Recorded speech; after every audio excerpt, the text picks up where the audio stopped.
आज हम पढ़ाने जा रहे हैं, एक नया चैप्टर है फिजिक्स में जिसका नाम है सरल परिपथ। क्या नाम है? इंग्लिश में इसको आप लोग बोल सकते हैं सिंपल सर्किट। Simple circuit. अब यहां पर समझिएगा है क्या, इस चीज को समझिएगा। सबसे पहला आज आप लोगों को पढ़ाने जाएंगे, हम आप लोग को बताएंगे जिसका नाम है किरचॉफ्स का नियम। क्या चीज? किरचॉफ्स का नियम। समझ गए ना?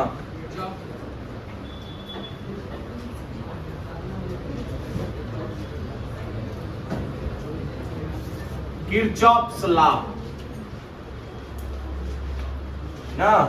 देखिए हिंदी में हम लोग इसको किरचॉफ्स लिखते हैं, लेकिन इंग्लिश में इसको हम लोग किरचॉफ पढ़ते हैं। क्या पढ़ेंगे? किरचॉफ। अब देखिए ये जो नियम था किरचॉफ्स ने एक जटिल परिपथ के लिए दिया ना। जटिल परिपथ से संबंधित किरचॉफ्स ने दो नियम दिया जिसे किरचॉफ्स का नियम कहा जाता है, जिसमें आपको सबसे पहला था नियम ना, जिसका नियम है, पहला नियम है संधि का नियम। कौन सा नियम है? संधि का नियम। और दूसरा का नियम उन्होंने ही दिया, और उस दूसरे नियम का नाम है बंद पास का नियम। किसका नियम? बंद पास का नियम। सबसे पहला नियम है संधि का नियम। इसको अंग्रेजी में हम लोग बोलते हैं जंक्शन लॉ। क्या बोलते हैं? जंक्शन लॉ, है ना। अब इसके बाद है ना बंद पास का नियम, लूप लॉ। एक क्या बोलिएगा? Loop law. समझ गए ना, मतलब लूप का नियम। अब यहां पर समझिएगा लूप्स लॉ, है ना।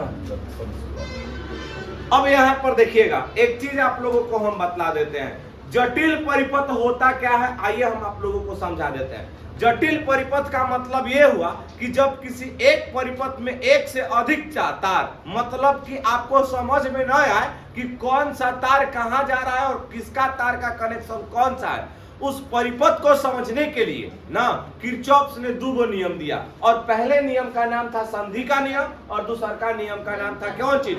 बंद पास का नियम। संधि के नियम को हम आप लोगों को समझा देते हैं और बहुत ही बेहतरीन तरीके से आप लोग समझ जाइएगा ना। ये हमारा एक पॉइंट है ना, इस पॉइंट को हमने ओ मान लिया। क्या मान लिया? ओ, है ना। अब ये बताओ जंक्शन, मतलब कि आप लोग मुगल सराय स्टेशन पर जाइएगा तो वहां से बहुत सारी गाड़ियां आती है, अब बहुत सारी गाड़ियां वहां से खुलती है, जाती है ना। तो उसी प्रकार यह एक केंद्र बिंदु ओ है। क्या है? ओ। अब यहां से कुछ विद्युत धारा गुजर रही है, कुछ विद्युत धारा क्या हो रही है? गुजर रही है।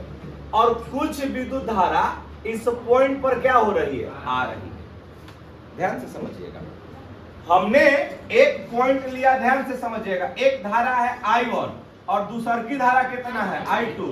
तीसरी धारा कितना है? I3। चौथी धारा कितना है? और एक पांचवी धारा है जिसका नाम क्या है? I5। क्या नाम है? I5। ध्यान से समझिए, फिर से समझाते हैं ना। एक हमने पॉइंट लिया O, समझ गया। अब यहां पर पॉइंट पर समझिएगा कि दो गो धारा इस पॉइंट पर क्या हो रही है, मतलब है तीर का चिन्ह यह बतला रहा है कि यह जो पॉइंट है, यह जो धारा है I1 और I2 कहां पर आ रहा है? ऊपर। कहां पर आ रहा है? ऊपर। बताओ ओ से कौ गो धारा निकल रहा है? 3 गो। कौन कौन? I3, I4 और कितना? समझ में आया? तो कहने का अर्थ ये हुआ ना कि इस बिंदु से, ध्यान से समझ लीजिएगा, कि इस बिंदु पर आने वाली धारा, कौन वाली धारा? कि इस बिंदु पर आने वाली धाराओं का योग और इस बिंदु से होकर गुजरने वाली धाराओं का योग दोनों आपस में क्या होता है? बराबर। क्या होता है? अब यहां पर समझिएगा, जैसे कि बताओ उस O पर आने वाली धारा कौन सी है? I1 और कितना? I2। I1 प्लस क्या हो जाएगा? I1 प्लस I2, मतलब कि समेशन ऑफ I1 प्लस कितना ना I2। अच्छा इज इक्वल टू ना, यहां से देखा जाए I1 प्लस I2 बराबर जाने वाली धारा का योग क्या है I3 प्लस है I4 प्लस कितना ना। तो संधि का नियम कहता क्या है ना, तो अब यहाँ पर देखिएगा समेशन ऑफ आने वाली धारा, क्या बोलिएगा समेशन ऑफ आने वाली धारा ना, आने वाली धारा अब बराबर क्या हो जाएगा समेशन ऑफ जाने वाली धारा। समझ गए ना, जाने वाली धारा, यही है संधि का नियम। मतलब कि किसी बिंदु से किसी बिंदु पर आने वाली धाराओं का कुल योग ना, और उस बिंदु से होकर गुजरने वाली कुल धाराओं का योग आपस में क्या होता है बराबर। तो वह बताओ कौन सा नियम कहलाया, किसके नियम का किरचॉफ। तो किरचॉफ ने कौगो नियम दिया, कौगो दिया पहला नियम और दूसरा का। अब यहाँ पर ये जानकारी हम लोग प्राप्त करेंगे ना, तो ध्यान से समझिएगा कि जो संधि का नियम है, कौन सा नियम है कि संधि का नियम ना किस सिद्धांत पर कार्य करता है, इस चीज को समझा देते हैं। पहले ये समझ लीजिए ना कि अब ये बताओ जा, आप लोग को परिभाषा बताया गया है इससे पहले वाला चैप्टर में ना, जो विद्युत धारा हम लोग पढ़ रहे थे। क्या बताया था हमने कि आवेशों के सतत प्रवाह के दर को क्या कहते हैं, बोलो। मतलब कि जो विद्युत धारा है वह किस पर डिपेंड कर रहा है, आवेश पर। किस पर, कि मतलब आवेश का प्रवाह हो रहा है तो विद्युत धारा उत्पन्न हो रहा है। अगर आवेश का प्रवाह नहीं होगा तो विद्युत धारा होगा, बोलो। गलत कहता नहीं तो कहो ना। तो अब यहाँ पर देखिएगा, तो भाई I1 में का बा आवेश, का बा। तो अब बताओ तनी कि I1 पर ध्यान से समझिएगा, यहाँ से आवेश आया, जितना आवेश आया उतना ही आवेश न निकलेगा बाहर, हाँ या ना बोलिए। जितना आवेश एकरा पर आएगा उतना ही न जाएगा जी। अगर मान लेता नहीं कि एकरा पर टोटल 5 कूलम आवेश आई तो बाहरों कितना जाए, ऐसा ना कि बाहर 10 कूलम चल गई। अब कहो कि सर 5 कूलम कहाँ से आई, फोकट से तो नहीं आएगा, है गलत बोल रहे हैं। आपके पास 5 रुपया है, आप 10 रुपया खा जाइएगा, बोल पार्टनर डिटेल हुआ नहीं ना। तो अब यहाँ पर देखिएगा, तो उसी प्रकार अब बतावा जा तक का संरक्षित रहता आवेश, जोर से बोलो। मतलब कि जब एक पॉइंट पर विद्युत धारा आवता तक का संरक्षित रहता आवेश, जा तो उतने आवेश ना बा। तो बतावा यह किस सिद्धांत पर कार्य करेगा, आवेश संरक्षण सिद्धांत पर। का संरक्षित रह रहा है ना, आवेश संरक्षित रह रहा है। तो इसलिए हम इसको बोलेंगे, तो आप बोल सकते हैं ना। ध्यान से समझिएगा, एक बात बता देते हैं ना कि संधि क्वेश्चन पूछता है 1 नंबर में कि संधि का नियम अर्थात किरचॉफ का प्रथम नियम किस सिद्धांत पर कार्य करता है, तो क्या बताइएगा, जोर से बोलो। आवेश संरक्षण के सिद्धांत पर कार्य करेगा। क्लियर हो गया, हाँ या ना बोलिए। आवेश संरक्षण के सिद्धांत पर क्या करता है, कार्य करता है। कोई डाउट, तो चलिए ना। अब यहाँ पर इस पे न्यूमेरिकल किस प्रकार से बनेगा, तो इसको याद कर लीजिए आप लोग। क्या बोलिएगा, किरचॉफ का मतलब कि जटिल परिपथ से संबंधित किरचॉफ ने कौन नियम दिया, बोलो। पहला नियम, दूसरा नियम, तो संधि का नियम याद हो गया। तो बताएगा कि किसी बिंदु पर, सुनिए, कि किसी परिपथ में किसी बिंदु पर आने वाली कुल धारा, क्या बोलेगा, आने वाली कुल धारा तथा उस बिंदु से होकर जाने वाली कुल धाराओं का बीजगणितीय योग का मान क्या होता है, बराबर होता है। क्या होता है, समझ में आ गया।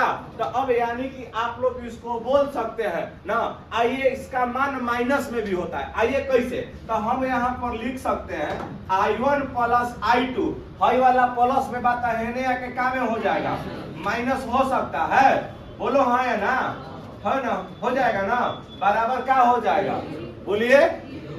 क्लियर हो गया। मतलब कि जवन जाएगा तवन यानी कि क्या हो जाएगा, बताओ। जवन जाएगा वो माइनस, और जवन आएगा तवन, बोलो। अच्छा, जैसे कि अब तारा घर में मतलब कि 5 आदमी परमानेंट रहता, समझ गिला जा ना, गलती बोला तनी। तो 5 आदमी परमानेंट बाड़न, 2 आदमी बाहरा गइलन कमाया, 2 गो बहरी से चले अइलन, दूसर को हितगण, कगो आदमी बाड़न, कहबो ना कि 5 गो पहले और 5 गो अभियो बानी, गलत बोल रहे हैं। तो उसी प्रकार नियत रहता है। तब बताइए कि संधि का, सुनिए, संधि का नियम किस सिद्धांत पर कार्य करता है? आवेश संरक्षण के सिद्धांत पर कार्य करता है। समझ में आ गया? किसी को कहीं दिक्कत? अब एकरा पर 2 मिनट के लिए न्यूमेरिकल देखिएगा। जैसे एक क्वेश्चन हम लोग बनाते हैं ना, ध्यान से देखिएगा।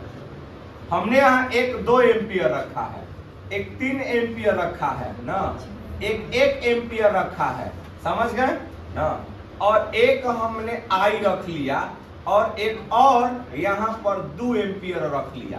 कितना एम्पियर रख लिया? 2 एम्पियर। अब तनी एम्पियर लिखे हैं। हाँ।